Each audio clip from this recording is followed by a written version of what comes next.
Kalau beda pandangan antar manusia. Tapi kalau intervensi nggak ada, masing-masing hak kan anggota punya haknya masing-masing.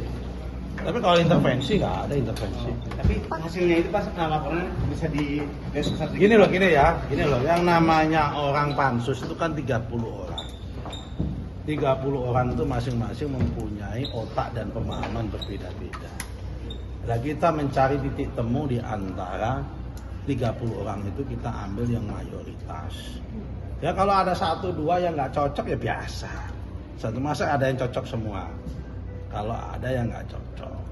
Tapi secara umum, secara overall oke, nggak ada soal. Tapi kapan akhir ada disimpulkan ada dugaan pelanggaran nggak sih Pak untuk nanti dilaporkan Pak?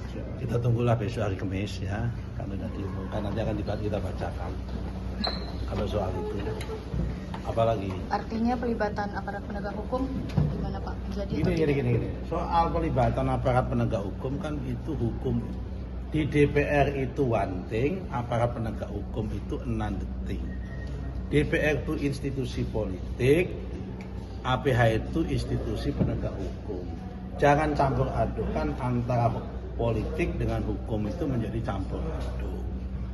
Kan untuk nyampe pada proses-proses hukum itu kan ada tahap-tahapannya. Pertama adalah temuan itu dibutuhkan dari internal auditor atau API, inspektorat. Yang kedua itu BPK. Kalau BPK baru masuk ke sana.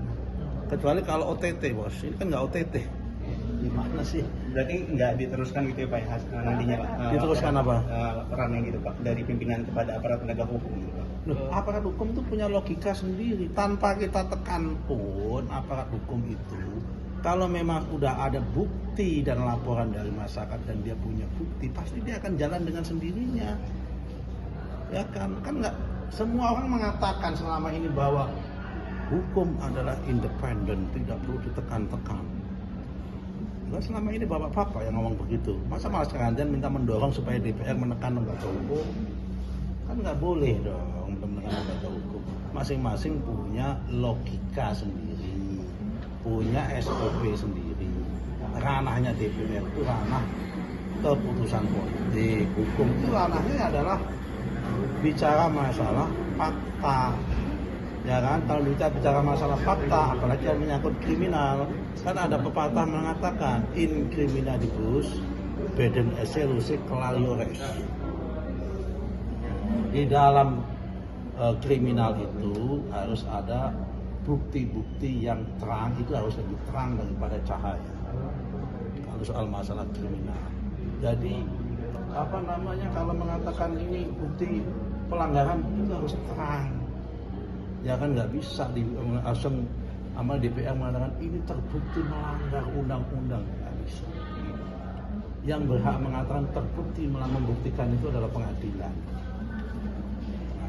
Kalau diduga ada indikasi itu ya mungkin kalau sudah indikasi. Tapi langsung minta bukti terbukti nggak mungkin.